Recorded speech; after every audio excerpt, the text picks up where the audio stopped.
Alright, welcome back. Last time, we had a tutorial on Cloak Tower. Today, we are going to be doing a tutorial on Cragmire Crypts. This will vary quite a bit from the strategies that you will use in the master version, which there is a master version of this dungeon. Just a heads up.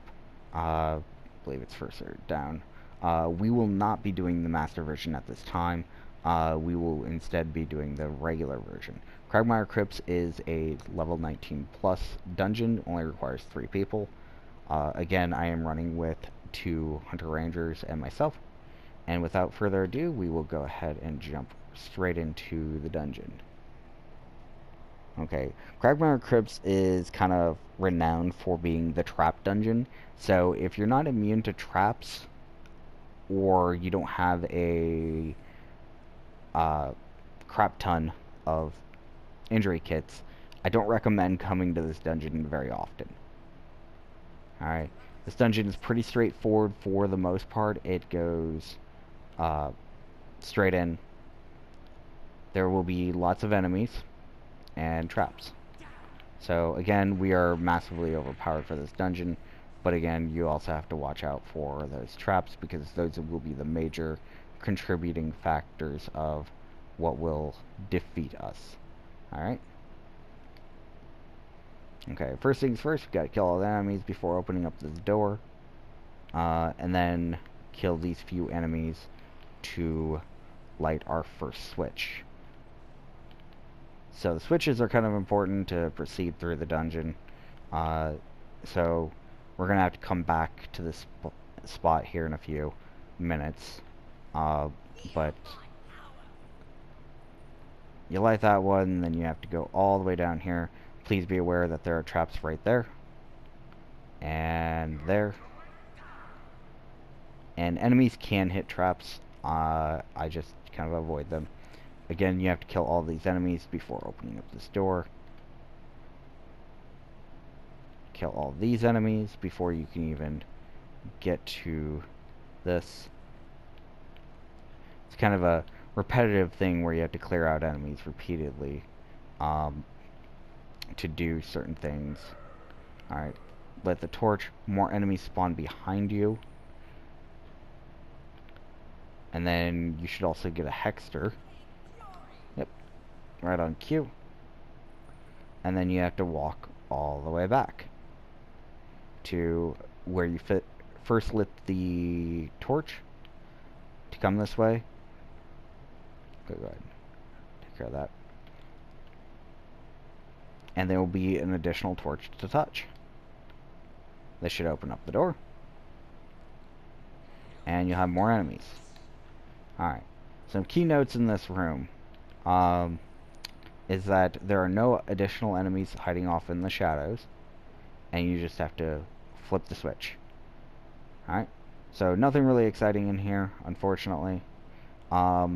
A good practice whenever you're running through this dungeon, if you forget where the traps are, just kind of hug the sides. Okay? It's a really good practice to avoid traps because they're mostly right down the center. This hallway in particular is notorious for how many traps it has. I'm going to move out of the way for a moment. There is a fire over there, but you see all those red spots? Those are all the trap spots. Trying to remember. Here's another one. Yeah, there's 5 of them. So kind of have to watch out for them. If you're not immune to traps, this could be one heck of a dungeon.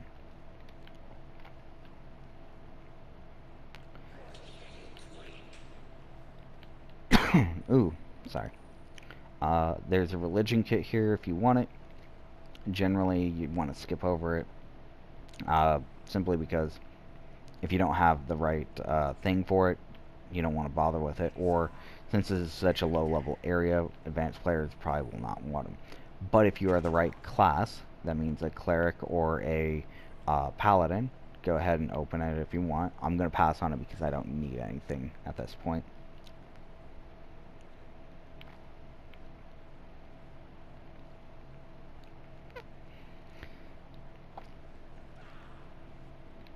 Alright, another room of stuff.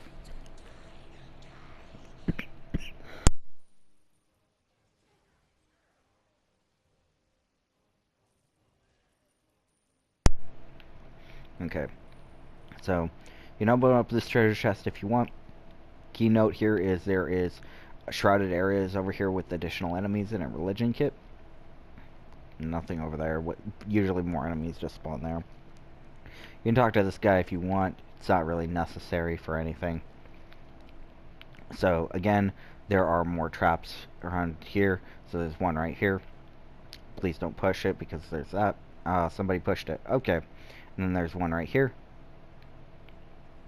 Shoots multiple directions, so you see how there's some there and some there. You can get hit. There's nothing special over here except for where the enemies came from, and a kit. Alright, coming down here, there are two traps right here. They're the line ones. Try not to hit them. As you can kind of see, this person did, and looks like they're just trying to hit all the traps, which is fine. I don't really mind them hitting traps. It kind of exemplifies that there are traps. Alright. There's a treasure chest in the back if you want it. I'm gonna pass on it. What's going on with this gate? Alright. Gate is opening. Alright. So far we're still fast tracking. There are more traps down here. I'm just gonna run them over so you can see them all. Okay, it's not a very pleasant area. Some people are jerks and they'll try to run over them to try to hurt their allies that don't have immunity to traps. I generally don't like doing that. Alright, the first boss is not really a pain. There are additional enemies over here with an additional staircase. I believe the staircase leads to a dead end, but I'm going to go back up here just to make sure because... Okay, so here's something that you may not know. You can open up additional doors to go to additional areas. As you can see, this is a area that we previously have had open.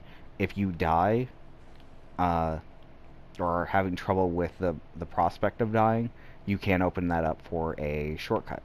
So, for people who fall in the dungeon. So, really nice little trick that the game put in. There's that one treasure chest, and then we're going to go ahead and go to the lower level. Can't fire if you need it. This part's a little bit more interesting. Get a few enemies here. No real treasures except for the nature kit over there, which I'm still going to pass. Few enemies here. This hallway in particular is a little bit odd. Mainly because enemies like to spawn behind you.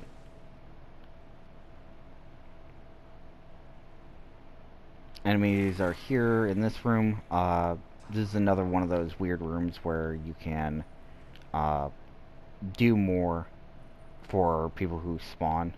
So you'll have to open up this side, and then you'll have to proceed to go to the other side to unlock it. So it's got a lot of little tricks about respawning because it expects that you're going to die. You're going to have to open up this gate with this lever right here. And then incoming boss group. I always try to get into this room without actually knocking over anything, but never really happens. So in this room there are 5 enemies. They're known as adventurers or whatever. They can drop some neat stuff, I guess, but generally they just give you the seals of the adventure.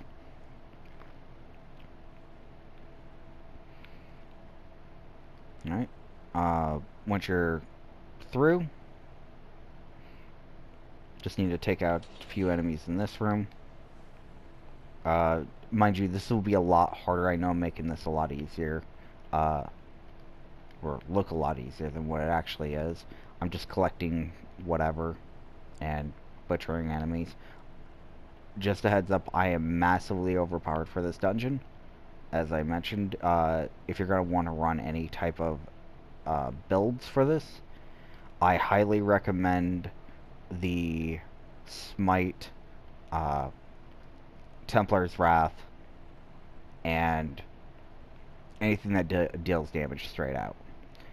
This switch is a little bit nicer though. I got a few of these invisible spiders to deal with that like to teleport. I think we got them all. Up here is the treasure chest if you want it. I don't, so just gonna go ahead and flip both of these switches if I can manage to get this other switch. Somebody's already pulled that one, so I'll open this one. Some note here, the trap in the middle, that does root you. There's a fire up there, and then down here. Now, there's some significance over this stuff. You pop this open to open up the gateway, so you can continue on. Where this actually takes you is just through the wall, so it's nothing really all that special.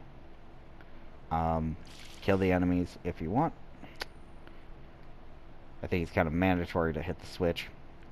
Don't fall down on the spikes. There are archers on the other side and traps, so I'm not really concerned about all the traps, but there are quite a few of them, so kind of keep an eye out. On top of that, if you were up here where I got rooted a moment ago, there was a wall and it crumbled when we hit that bookshelf through the teleporter, or the invisible wall. And the moment somebody hits that book, that wall comes crumbling down. So you don't even have to really technically go through it unless nobody else does. If you have party members that are going to go in and do all the work, don't even bother opening it. Alright. We're getting closer to the end of the dungeon. It'll take us a little while, but we have a few enemies to clear, a few more rooms. Believe, yeah, we're catching up to the end of this dungeon. Alright.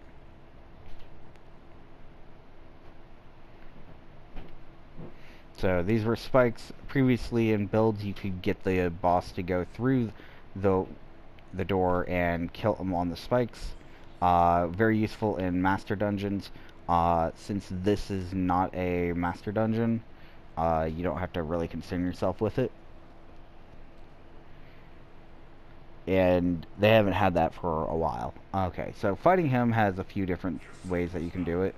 One of the things that you can do, as you can kind of see over here, in the master version this is a little bit different. So you have to fight him normally, and there's no way to put out the fires. Okay? So I'm just going to hack at him a little bit. One quick note, after killing him, all of the enemies, all of his minions, are still alive. So you have to clear them. Picked up some weird blue item. Looking around to see if there's anything else I want to play with. There's not. So in the master version, they will replace this table with a giant keg, and you can use the keg to put out the fires that the boss creates. Alright, so no real big shortcuts through this dungeon, unfortunately, other than those ones if you die. And if you're not expecting to die, don't worry about it.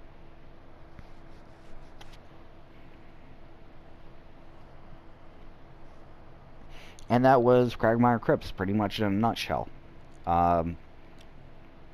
If you're kind of weaker and you're having trouble with the boss at the end, good strategy is start from the backside to have him lay his pools of flame, and then kind of gradually move further and further towards the chest and the table at the back, because then you're kind of pacing yourself rather than trapping yourself in the room. You usually can get a party who will want to do it. Most level 70 characters can complete it without much of an issue. Alright. It was pretty easy. I got a blue item out of it. And again, I've already cleared my 2 dungeons, so you get 647 diamonds if you have bonus diamonds. Yay. Let's see what we got for an unidentified item. Oh, it's an agile belt of renewal. Quick note, every time you run any dungeon, regardless of its level, requirement. If a boss drops an item, it is always the appropriate level for the character you are controlling. Same thing goes for any treasures in the final chest. So thank you again for watching my tutorial on the Cragmire Crypts. Remember that this is only the normal version and not the master version. You can use similar strategies in the master version as they do not differ too much, but in the master version the end boss is different in some respects on how you fight him. He is definitely more challenging, and you will need to have a very coordinated party, since you get up to 5 people to clear it. So, thank you for watching. Hopefully this was helpful.